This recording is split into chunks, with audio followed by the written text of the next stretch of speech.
Hi, welcome to chapter 4, part 2. प्राथमिक आर्थिक क्रिया.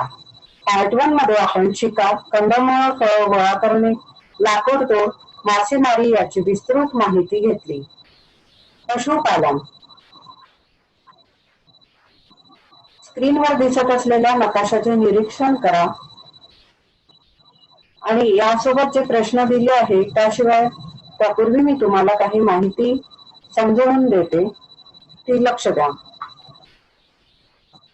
मानवाच्या इतिहासातील विविध अवस्था बघितल्या तर आपल्या लक्षात येईल की प्राण्यांची शिकार करता करता मानवाने प्राण्यांसोबत जुळवून घेऊन त्याचे पालन करून आपली कार्यक्षमता वाढविण्याचा प्रयत्न केला. सर्व हवामानाच्या प्रदेशात उष्ण, समशीतोष्ण, शीत हवामान मानव वस्ती करून राहतो. त्या सर्व ठिकाणी असणारे प्राणी मानव पालन करू लागला आणि आज मानव भौगोलिक परिस्थितीला अनुसरून नवीन तंत्रज्ञानाचा आधार घेऊन पशुपालन व्यवसाय व्यापारी तत्वावर मोठ्या प्रमाणामध्ये केला जातो. पशुपालन व्यवसाय शेतीला पूरक व्यवसाय म्हणून सुद्धा केला जातो. पशूंचा वापर अन्न, वस्त्र, निवारा, वाहन, वाहतुकीसाठी केला जातो. वाळवंटी प्रदेश, डोंगराळ प्रदेश, भटक्या जमाती आपल्या दैनंदिन गरजा पूर्ण करण्यासाठी प्राण्यांवर अवलंबून असतात. उदाहरणार्थ उंट, शेळ्या, मेंढ्या, घोडे, गाय, बैल, याक इत्यादी. आधी मानव प्राण्यांची शिकार करून आपल्या गरजा भागवित होता. हळूहळू त्याच्या लक्षात आले की पशूंना मारण्याऐवजी त्यांचं पालन करून त्याच्या सहकार्याने आपल्या कार्यामध्ये गती येऊ शकते व तो पशूचे पालन करू लागला व विविध कार्यात त्याचा वापर सुद्धा करू लागला. पशुपालन हे 2 पद्धतीने केले जाते. भटक्या जमाती ह्या सतत स्थलांतर करीत असतात. शेळ्या मेंढ्यांचे कळप घेऊन चाऱ्यासाठी त्या उन्हाळ्यात पर्वतीय प्रदेशात जातात तर हिवाळ्यात मैदानी प्रदेशात येऊन राहतात. उदाहरणार्थ हिमालयीन पर्वतीय प्रदेशात गुज्जर, बक्करवास, गड्डी, भूतियास जमातीचे लोक मैदानी प्रदेशातून हिमालय पर्वतात उन्हाळ्यात जातात तर हिवाळ्यात मैदानी प्रदेशात येऊन राहतात. तर डोंगराळ प्रदेशात भटक्या जमातीचे लोक दक्षिणेकडून उत्तरेकडे उन्हाळ्यात तर उत्तरेकडून दक्षिणेकडे हिवाळ्यात स्थलांतर करतात. दुसरे व्यापारी तत्वावरील पशुपालन. व्यापारी शब्द आला की त्याचा संबंध आर्थिक व्यवहारासोबत जोडला जातो व त्यात नफा मिळविणे हा उद्देश महत्वाचा असतो. त्यासाठी मोठ्या प्रमाणावर पैसा गुंतवला जातो. प्राण्यांच्या राहण्याचे ठिकाण, त्यांचे खाद्य, पालन पोषण एक मोठे व्यावसायिक केंद्रच उभारले जाते जे पश्चिमी देशात प्रचलित आहे. या ठिकाणी दूध, दुधाचे पदार्थ, मांस याचा पुरवठा हा KFC, सबवे, मॅकडोनल्ड्स अशा कंपन्यांना केला जातो व ह्या कंपन्या संपूर्ण जगात फास्ट फूड कंपनीज म्हणून विकसित झाल्या आहेत, जे फास्ट फूड सर्व नवीन पिढीचे प्रिय खाद्य झाले आहे आणि याला जगामध्ये मागणी सुद्धा मोठ्या प्रमाणात आहे. याशिवाय ऊन, प्राण्यांची त्वचा, त्यांचे हाड यांचाही पुरवठा टेक्सटाईल कंपनी इत्यादींना केला जातो. हे व्यवसाय प्रामुख्याने न्यूझीलंड, ऑस्ट्रेलिया, अर्जेंटिना, उरुग्वे आणि अमेरिका देशात मोठ्या प्रमाणात केले जातात. आता पुस्तकामध्ये आपल्याला 4.1 नकाशाचे वाचन करून विचारलेल्या प्रश्नांची उत्तरे लिहा असा प्रश्न आहे आणि त्यामधला पहिला आहे पशुपालन आणि गवताळ कुरणे यांचा सहसंबंध सांगा. दुसरा आहे पशुपालन व्यवसायाचा विकास सर्वात कमी कोणत्या खंडामध्ये आढळतो. जगातील कोणत्या प्रदेशामध्ये पशुपालन व शेती एकत्रित होताना दिसते. कोणत्या वृक्षारोपणादरम्यान पशुपालन होताना दिसत आहे. त्यानंतरचा प्रश्न आहे 30 ते 60 अंश दक्षिण या अक्षरवृत्तादरम्यान कोणत्या टप्प्यात पशुपालन विकसित झालेले दिसत नाही? यामागचे कारण काय असावे? त्यानंतर 6वा प्रश्न आहे, ऑस्ट्रेलिया खंडाच्या पूर्व भागात पशुपालन केंद्रित होण्याचे कारण काय असावे? 7वा, खंडांतर्गत शुष्क हवामानाच्या प्रदेशात पशुपालन व्यवसाय जास्त प्रमाणात का विकसित झाला असावा? ह्या पुढच्या स्लाइड मध्ये तुम्हाला उत्तर सुद्धा दिलेली आहे. पहिला होता, पशुपालन आणि गवताळ कुरणे यांचा सहसंबंध सांगा. उत्तर आहे, गवताळ कुरणाद्वारे पशुपालनासाठी खाद्य किंवा चारा उपलब्ध होतो, त्यामुळे या भागात पशुपालन अधिक होते. पुढचा होता, पशुपालन व्यवसायाचा विकास सर्वात कमी कोणत्या खंडात आढळतो? आफ्रिका खंड व ऑस्ट्रेलिया या खंडात सर्वात कमी पशुपालन व्यवसाय आढळतो. जगातील कोणत्या प्रदेशामध्ये पशुपालन व शेती एकत्रित होताना दिसते? अमेरिकेची संयुक्त संस्थानामध्ये मध्य भाग, युरोप खंड, रशियातील पश्चिमेकडील प्रदेश व आशिया खंडाच्या पूर्वेकडील व दक्षिणेकडील भाग तसेच दक्षिण अमेरिका खंडातील काही प्रदेशात पशुपालन व शेती एकत्रित होताना दिसते. चौथा प्रश्न आहे, कोणत्या अक्षरवृत्तादरम्यान पशुपालन होताना दिसत आहे? 30 ते 60 अंश उत्तर व 30 ते 55 अंश दक्षिण अक्षरवृत्तादरम्यान पशुपालन होताना दिसते. 5वा प्रश्न आहे, 30 ते 60 दक्षिण या अक्षरवृत्तादरम्यान कोणत्या टप्प्यात पशुपालन विकसित झालेले दिसत नाही? यामागचे कारण काय असावे? विषुववृत्तीय प्रदेशाच्या उष्णकटिबंधीय पट्ट्यात पशुपालन व्यवसाय विकसित झालेला नाही, कारण या ठिकाणचं हवामान, या ठिकाणच्या हवामानाचा विचार याआधीच्या पार्ट 1च्या व्हिडिओ मी तुम्हाला विस्तृत पद्धतीने सांगितलेला होता. वर्ग 11 मध्ये सुद्धा आपण सर्व हवामानाचा अभ्यास केलेला आहे. यावरून सुद्धा आपल्याला आताची जी उत्तर आहे ती समजून घ्यायला म्हणजे आपल्याला मदत होतच आहे. विषुववृत्तीय प्रदेशाच्या उष्णकटिबंधीय पट्ट्यात आपल्याला पशुपालन व्यवसाय विकसित झालेला आढळत नाही, कारण घनदाट अरण्य, रोगट हवामान व निकृष्ट चारा या ठिकाणी असल्या कारणाने येथे पशुपालन केला जात नाही. पुढचा प्रश्न आहे, ऑस्ट्रेलिया खंडाच्या पूर्व भागात पशुपालन केंद्रित होण्याचे कारण काय असावे? विस्तीर्ण गवताळ प्रदेश, अत्याधुनिक तंत्राचा वापर व बाजारपेठ यामुळे या प्रदेशात पशुपालन हा व्यवसाय केंद्रित झाला आहे. खंडांतर्गत शुष्क हवामानाच्या प्रदेशात पशुपालन व्यवसाय जास्त प्रमाणात का विकसित झाला असावा? शुष्क हवामानाच्या प्रदेशात असणारे विशाल गवताळ प्रदेश यामुळे या हवामानाच्या प्रदेशात पशुपालन व्यवसाय अधिक विकसित झालेला आहे. या ठिकाणी आपण सर्व प्रश्नांची उत्तरांचा विचार केला. त्यानंतर पुढे जी थेअरी दिली आहे ती सुद्धा समजून घेऊ आणि सर्व थेअरी सुद्धा नकाशाच्या आधारेच आपल्याला समजून घ्यायची आहे.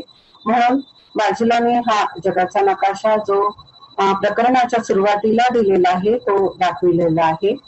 पशुपालन व्यवसायाचे जागतिक वितरण हे 30 अंश ते 60 अंश उत्तर व 30 अंश ते 55 अंश दक्षिण अक्षरवृत्ताच्या दरम्यान झालेले आपल्याला दिसून येत आहे.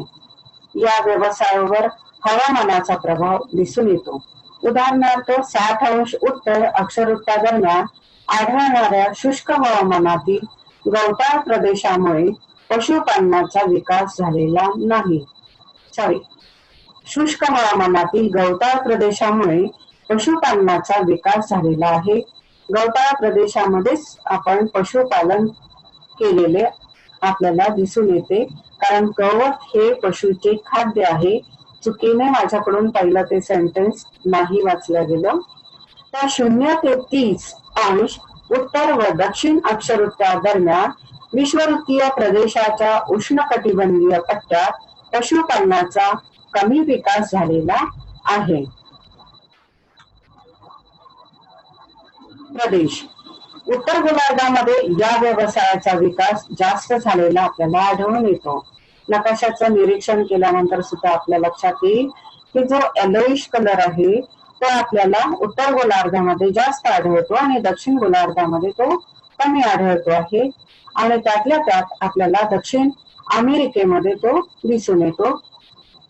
त्यानंतर अमेरिकेची संयुक्त संस्थांमध्ये मध्य भाग, युरोप खंड, रशियातील पश्चिमेकडील प्रदेश, तर ऑस्ट्रेलिया आणि दक्षिण व उत्तर अमेरिका खंडातील पशुपालन, अत्याधुनिक तंत्र, बाजारपेठ आणि विस्तीर्ण गवताळ कुरणे यांनी प्रभावित झालेले आहे. दक्षिण अमेरिका व उत्तर अमेरिकेतील पशुपालन व उच्च तंत्रज्ञानावर आधारित असून तेथे या व्यवसायाचे यांत्रिकीकरण मोठ्या प्रमाणावर झालेले आहे. यंत्राच्या साहाय्यानेच या ठिकाणी पशुपालन व्यवसाय केला जातो आणि घनदाट वने, रोगट हवामान, निकृष्ट चारा असणाऱ्या विषुववृत्तीय प्रदेशात या व्यवसायाचा विकास फारसा झालेला नाही. शेतीकालीन प्रदेश आणि पशुपालन यांचे वितरण बऱ्याच प्रदेशात एकत्र आढळून येते. त्यामुळे हे व्यवसाय एकमेकांना आपल्याला या ठिकाणी पूरक असल्याचे लक्षात येते. पशुपालन, त्यानंतर आपल्याला दिसतंय खाणकाम व्यवसाय.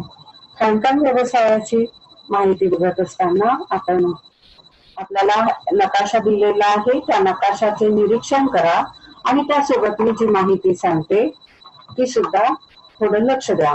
मानवाच्या विकासामध्ये खनिजे ही अतिशय महत्वाची आहे. ऐतिहासिक काळापासून मानव खनिजांचा वापर करीत आला आहे. त्याचे विविध कालखंड केले जातात. म्हणजेच खाणकाम व्यवसाय हा मानवाला नवीन नाही. औद्योगिक क्रांतीनंतर खनिजांचा वापर मोठ्या प्रमाणात वाढला. औद्योगिक क्रांती ही 1760 मध्ये घडून आली. तेव्हापासून खाणकाम व्यवसायाचे महत्व सतत वाढतच गेले. खाणकाम व्यवसायावर परिणाम करणारे घटक. पहिला आहे प्राकृतिक घटक. याचा आपण थोडा विचार करू. खनिजांचा आकार, त्याची उपयुक्तता. आकार जर विचारात घेतला तर खनिजांचे साठे किती आहे आणि त्यानंतर त्याची व्याप्ती. सर्वप्रथम आपण खनिजे कुठे आहे याचा शोध घेणे हे खाणकाम व्यवसायामध्ये सर्वात महत्वाचे कार्य आहे. आणि त्यानंतर आर्थिक घटक बघू. खनिजांची मागणी विचारात घेणे, नवीन तंत्रज्ञानाची उपलब्धता असणे आणि त्याचा वापर सुद्धा करता येणे, खनिजांची शुद्धता करण्यासाठी आवश्यक घटक उपलब्ध असणे, मजुरांचा भरपूर पुरवठा असणे आणि वाहतुकीचा खर्च लक्षात घेऊन उत्खनन करणे परवडण्यासारखे आहे किंवा नाही हे आधी विचारात घेतले जाते. फायदेशीर असेल तरच खाणकाम केले जाते. खाणकामाच्या सुद्धा दोन पद्धती आहे. पहिल्यामध्ये जमिनीवर उघडे असलेले खनिजे जे मृदेमध्ये मिसळलेले असतात, ज्याला शुद्ध करून वापरले जाते, असे खाणकाम सोपे आणि स्वस्त असते. मात्र भूगर्भात सापडणारे खनिजे महागडे असतात. त्यांचे उत्खनन मोठमोठ्या मशीनद्वारे केले जाते आणि खोल जात असताना, खाणीमध्ये काम करत असताना मजुरांना आपल्या सोबत ऑक्सिजन आणि सोबत विजेची उपलब्धता त्या ठिकाणी असावी लागते. म्हणजे इलेक्ट्रिकची व्यवस्था असावी लागते. मशीन आणि काम करणाऱ्या लोकांच्या जीविताची काळजी घेणे ही अत्यावश्यक असते. हे कार्य फार जोखमीचे असते. विकसित देशात मात्र मजुरी फार जास्त आहे, तर विकसनशील देशात लोकसंख्या जास्त असल्या कारणाने मजूर स्वस्त दरात उपलब्ध होतात. अविकसित देशात जसे आफ्रिका, दक्षिण अमेरिकेतही काही भाग आणि आशियामध्ये मोठ्या प्रमाणात खाणकाम व्यवसाय केला जातो व विकसित देश खनिजांची मोठ्या प्रमाणात आयात करतात, कारण आयात करणे त्यांना महागड्या मजुरीपेक्षा स्वस्त पडते. म्हणून अशा देशात खनिजे बाहेरच्या देशातून बोलवून त्यावर आधारित उद्योगधंदे विकसित झालेले आपल्याला आढळून येतात.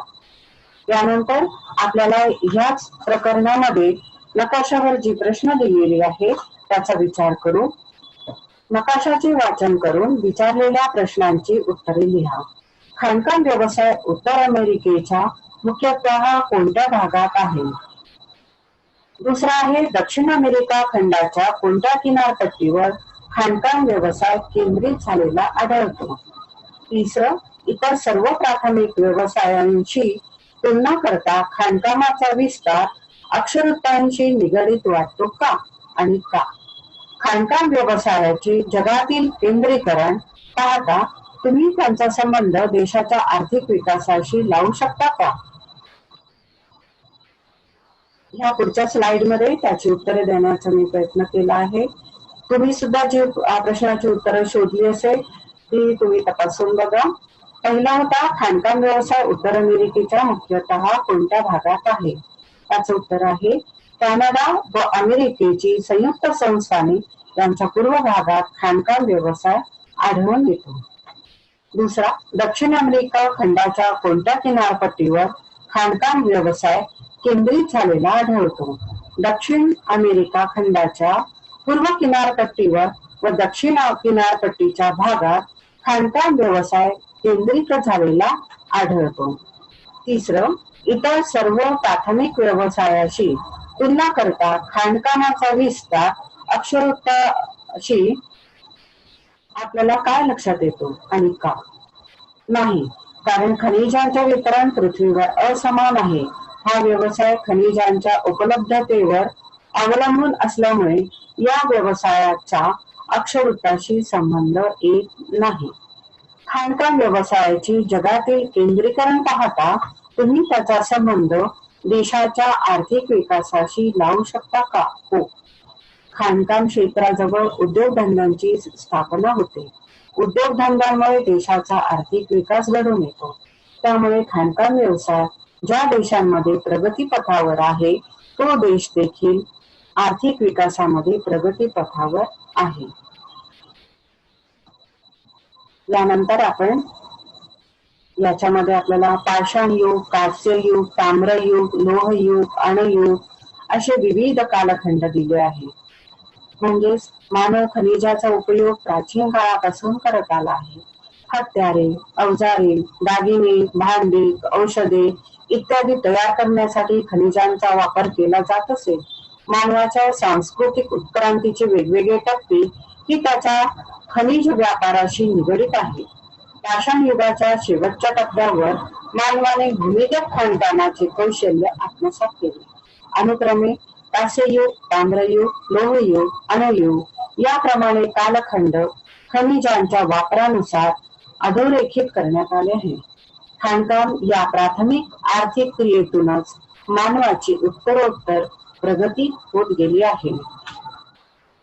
मानवाने समृद्ध आणि महासागराच्या तळातून सुद्धा खनिज तेल आणि नैसर्गिक वायूचे उत्पादन घेण्यास सुरुवात केली आहे.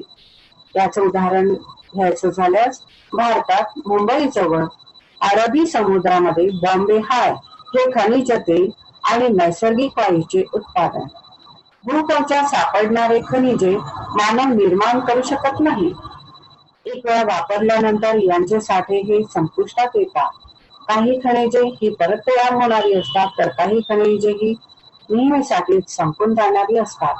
पृथ्वीवर खनिजांचे वितरण सुद्धा असमान आहे. त्यामुळे खाणकाम व्यवसाय पूर्णपणे खनिजांच्या उपलब्धतेवर अवलंबून असतो, म्हणजेच निसर्गावर अवलंबून असतो. या व्यवसायाच्या विकासाचा अक्षांशाशी थेट संबंध नसतो. एखाद्या ठिकाणी खनिजाची उपलब्धता असली तरीही प्रत्यक्षात खाणकाम व्यवसाय त्या प्रदेशाची भूगर्भ रचना, खनिजांचे मूल्य, हवामान, भांडवल, तंत्रकुशल मजूर पुरवठा इत्यादी घटकावर अवलंबून असते. यांत्रिकीकरणामुळे हा व्यवसाय आता मोठ्या प्रमाणावर विकसित झाला आहे. खाण क्षेत्राजवळ खनिजाशी संबंधित अनेक उद्योगधंदे स्थापन होतात. मोठ्या प्रमाणावरील खाणकाम व्यवसाय विकसित वाहतूक व्यवस्था ही महत्वाची असते. खाणकाम व्यवसायात वाढ झाली की उद्योगधंद्यांचा विकास होतो. पर्यायाने देशाचा सुद्धा आर्थिक विकासात वाढ होते. थँक्यू.